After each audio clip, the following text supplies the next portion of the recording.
आपण बाहेर का उभे? राणीसाहेब माफी असावी, परंतु अद्याप दरवाजा उघडला गेला नाही.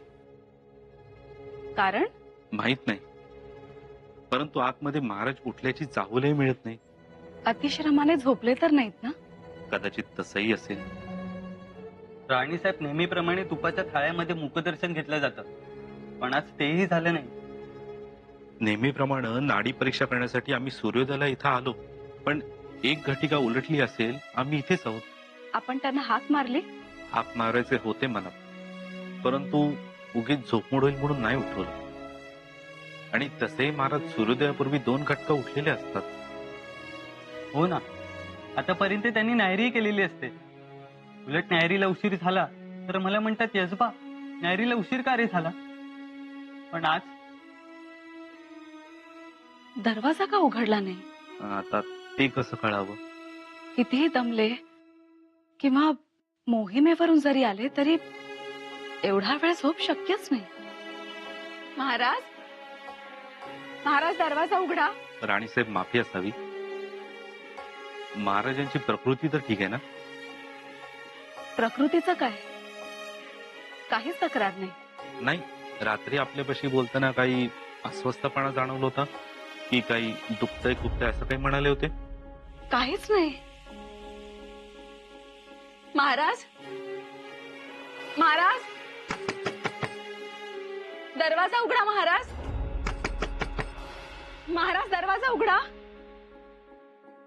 महाराज, येसू लवकर द्या न्याहारी, आम्हाला भूकही लागलीये आणि पाली गावातला एक तंटा बखेड आलाय, त्याचा खटला भरवलाय. आम्ही निघायला हवं. घ्या, निर्मळ खा. तुम्ही करा ना आमच्या बरोबर न्याहारी. आम्ही आणि न्याहारी? अहो, बघितलं तर लोक काय म्हणतील? काय म्हणणार? म्हणतील नवरा बायको एकत्रित न्याहारी करतायत म्हणून. तसं नाही म्हणणार. म्हणतील, बघा नवऱ्याच्या बरोबर मांडीला मांडी लावून न्याहारी करू लागली. नको. खांद्याला खांदा लावून काम करताना एवढं कुलमुक्त्यार पद सांभाळता, मग मांडीला मांडी लावून बसलं तर बिघडलं कुठं? तुम्ही घ्या न्याहारी करू. तुम्ही काही बोलायला ऐकायचं नाही आम्हाला. आम्ही मनापासून बोलतो आणि मन लावून खातोही. बाकी बेत झकास जमवलाय. तुमच्या आवडीचं केलंय. गरमागरम लापशी सुद्धा आहे. युवराज, माफी असावी. महाराजांना बरं वाटत नाहीये. धाकट्या राणी साहेबांनी लगोलग बोलवलंय. बरं वाटत नाही?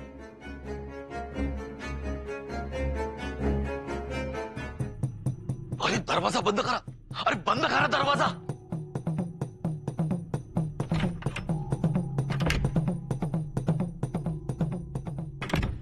हे बरे केले. हो ना. अहो, महाराज आजारी आहेत ही खबर बाहेर जायला नको. आणि कोणी चौकशी केली तर थांगही लागू नये. नाहीतर आपलीच माणसं पराचा कावळा करतात. हो ना. आणि त्यातून अर्थ काढणारे आपल्या सोयीचा आणि आपल्या मनासारखा अर्थ काढतात. म्हणून मी सावधगिरी ती बाळगणं गरजेचं आहे. पंत, घराच्या पायथ्याला एक इंग्रज वकील आलाय. कुतुबशहाचा देखील वकील आलाय. येऊ दे, थांबू दे त्यांना खालीच. आज गडावर येऊ नका असं सांगा. आमचं पत्र घेऊन गेलात तरी चालेल. जी. आणि हो, आज गडावरून कोणालाही खाली सोडू नका आणि आत प्रवेशही देऊ नका. जी. आपल्या माणसांना खबरदारीचे उपाय सांगा. या तुम्ही. काल रात्री 5-6 गावातून रयत येऊन थांबली. थांबू दे. अजून 2 दिवस थांबली तरी काही हरकत नाही. आधी महाराजांना बरं वाटू द्या, मग बघू. आणि आपले मोरपंत भेटतील की त्यांना. करतील त्यांचं निराकरण. अहो, कसं आहे, गडकरी म्हणून काही खबरदारी मी स्वतःहून घेणं महत्वाचं असतं. तुम्ही गेला होतात महाराजांच्या महालाकडे? हो. गर्दी आहे तिथे. युवराजही आलेले आहेत. हो. अहो, मग काळजीच नाही. आबासाहेब, काय होतंय तुम्हाला? आबासाहेब, सांगा ना काय होतंय? काही नाही, थोडासा थकवा आलाय बस. आणि आता जरी काही झालं तरी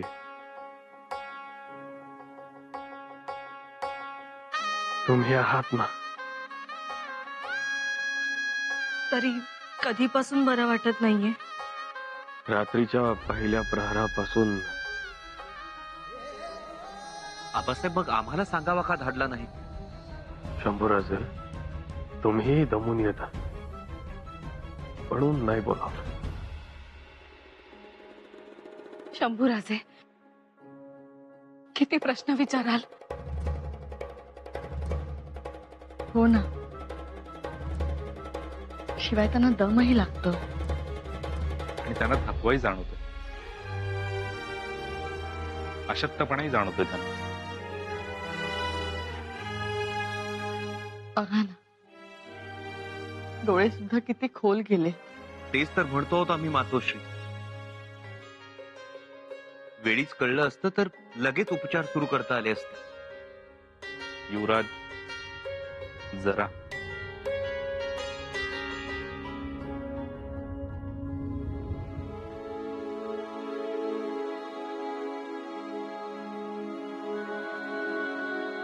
युवराज, बरोबर आहे तुमचं, पण अशा वेळी सांगायला पाहिजे तातडीने.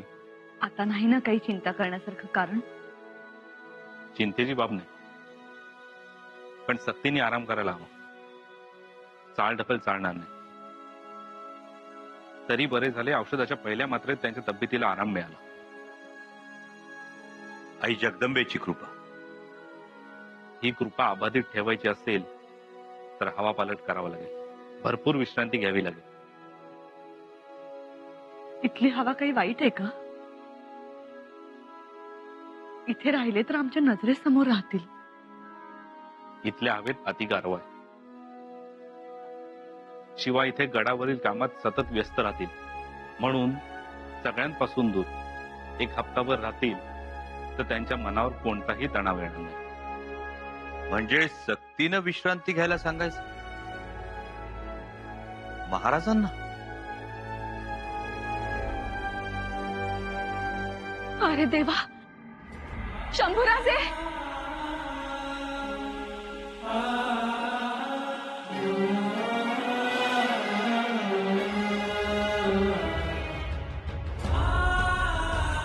गेले ग्लानीत पुन्हा. पण चिंतेची बाब नाही, ही ग्लानी त्यांना अतिथक्वेतून आली, म्हणून हवा पालट. हवा पालट हे उत्तम औषध आहे महाराजांच्या तब्येतीला. आम्ही विचार करतो आणि मग सांगतो. लवकर सांगा, विलंब नका करू. होय.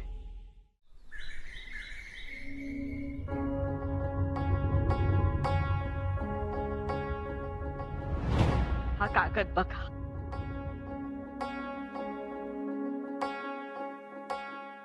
हे तर राऊसाहेबांचं रोखे पत्र. आपण यास रोखे पत्र म्हणा, पण आम्ही यास एका आईने आपल्या मुलासाठी करून ठेवलेली तजवीज समजतो. आणि या तजवीजीमुळे स्वराज्य संकटातून वाचलं होतं. तुम्हाला म्हणायचं काय आहे सोयराराणी साहेब? एक आई म्हणून हा प्रश्न विचारायचा आहे आम्हाला. महाराज, आमच्या मुलाचं काय? खामोश!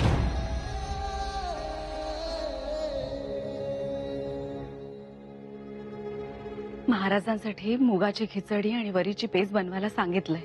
ते योग्य केलं. वरीची पेज सुरमट असेल तर बरी.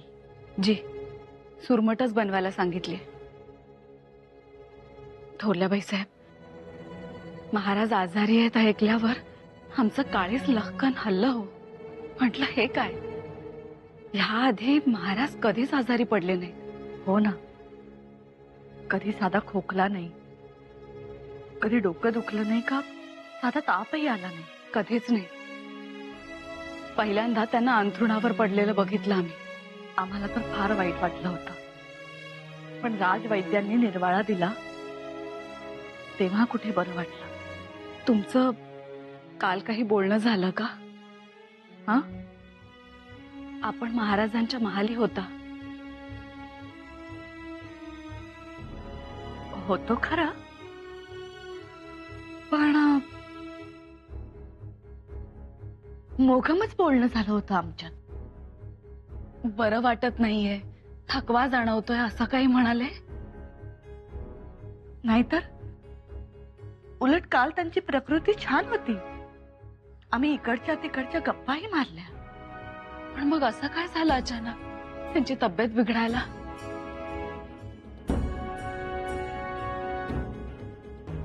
काहीतरी ताण आला असेल. आणि तसंही महाराज आपल्याला काही सांगतात का? त्यांचं तेच निस्तरतात. परंतु ताण येण्याजोगं असं घडलंय काय? गागा भट्ट आले, केवढं कौतुक झालं. आणि शिवाय महाराज पुढच्या मोहिमेसाठी तयार होते, त्याचीही खुशी. राणीसाहेब,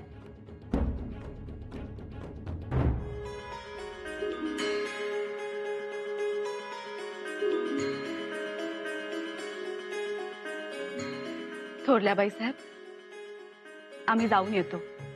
2 घास पोटात गेले तर तेवढाच आधार वाटेल स्वारींना. नाहीतर असेच बसून राहायचे. स्वतःहून काही मागणार नाही आणि काही खाणारही नाही. आलोच आम्ही.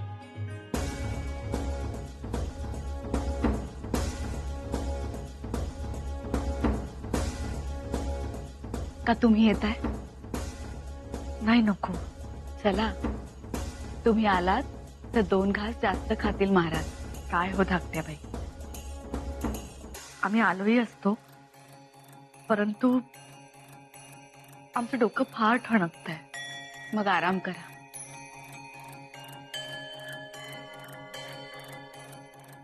देवा, महाराजांचं आजारपण आमच्यामुळे तर नाही ना उद्भवलं. काल आम्ही जे काही महाराजांना बोललो त्यांनी मनाला भलतंच लावून घेतलेलं दिसतंय. आमचं चुकलं तर नाही ना? पण आम्ही काय चुकीचं बोललो?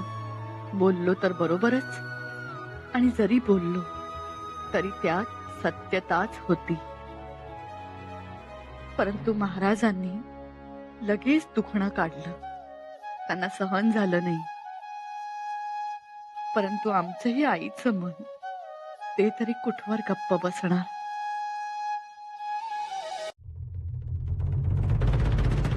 कशी आहे आता तब्येत? आता आराम पडलाय. वरीची पेज घेतली, मुगाची खिचडी खाल्ली 2 घास, आणि आता जरा डोळा लागलाय. तो माझे तर धाबेच दण आणले होते. हो ना. अहो, महाराज आजारी म्हणजे नवलच नाही का? मी तर जसं बघत आलोय तसं महाराज कधीही आजारी पडलेले नाहीत. अहो, साधा टचका देखील नाही.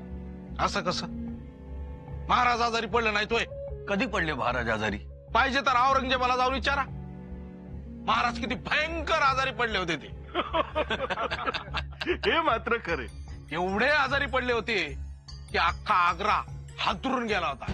हो का नाही? इकडं महाराज बरं झालं आणि तिकडं औरंगजेब आजारीच पडला. पडला म्हणजे पाडला. आणि सगळ्यात जास्त दिवस आजारी पडलेला माणूस अशी नोंद आहे बादशाही दप्तरात. महाराज आपण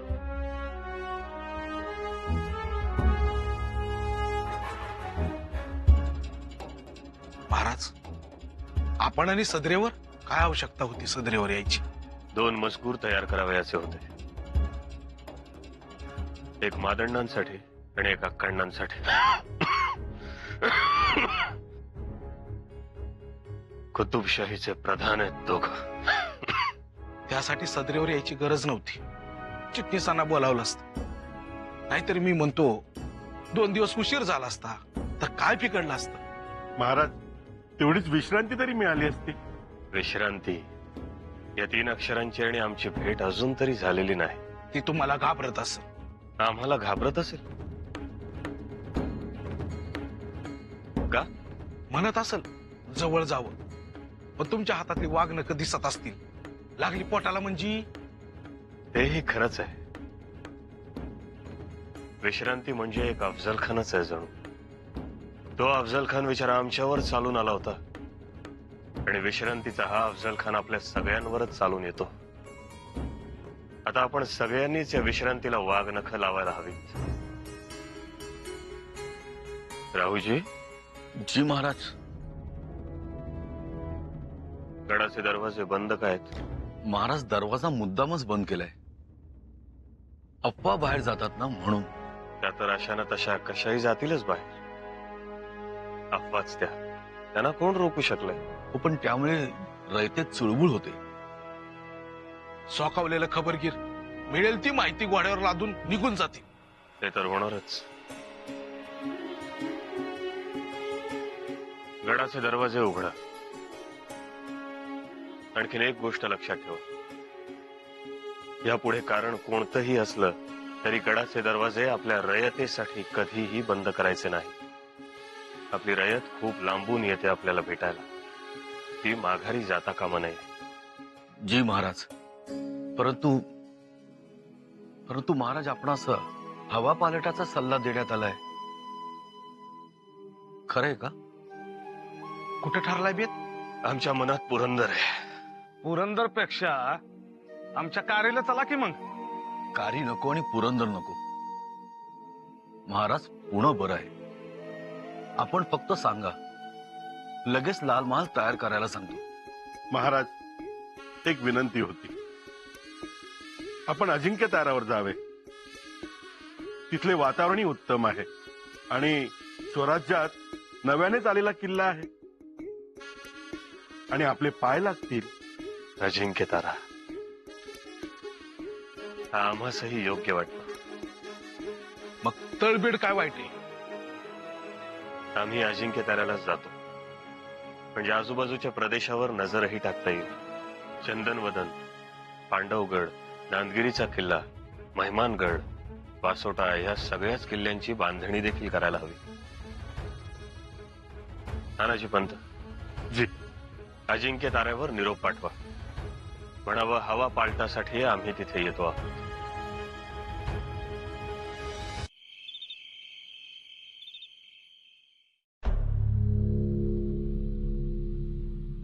लगेच सदरेवर जाण्याची गरज होती का?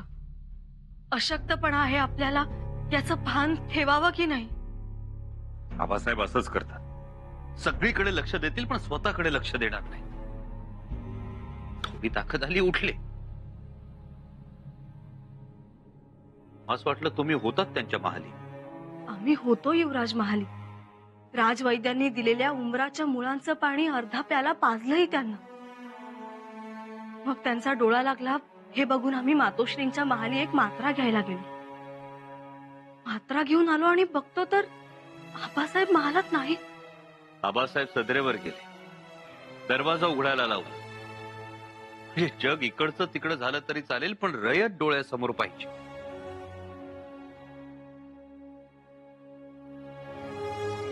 अजिंक्य तारा निश्चित केलाय ना?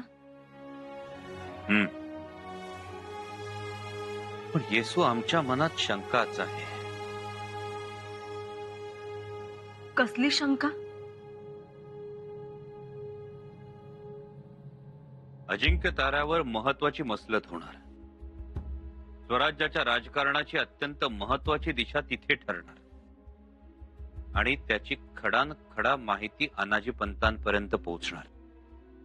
कारण अजिंक्य तारा अनाजी पंतांनी स्वराज्यात आणलाय, त्यावर अजून फेर नेमणुका झालेल्या नाही. तिथे अजूनही अनाजी पंतांच्या खास मर्जीतलीच माणसं आहेत. परंतु युवराज, अनाजी पंतांना माहिती मिळाली तर त्यात वाईट काय आहे? नाही येसू, आमचा अनाजी पंतांविषयी आक्षेप नाही, मुळीच नाही. आमचा आक्षेप आहे तो ही माहिती पोचवण्यामागच्या उद्देशाविषयी. महाराजांकडून मिळालेली माहिती अनाजी पंतांची शाबासकी मिळावी म्हणून त्यांच्या मर्जीतली माणसं त्यांच्यापर्यंत पोहोचवणार असतील तर नक्कीच त्या माहितीला पंख फुटलेले असणार. त्या माहितीला वेगवेगळे पैलू पाडले गेले असणार. ही गोष्ट स्वराज्य कारभारातील तकलीफ वाढवणार. मग यावर उपाय? यावर उपाय एकच. आम्ही आबासाहेबांची सावली बनून राहणार. का कोणास ठाऊ, पण राहून राहून वाटतंय की आबासाहेबांना एकटं सोडू नये.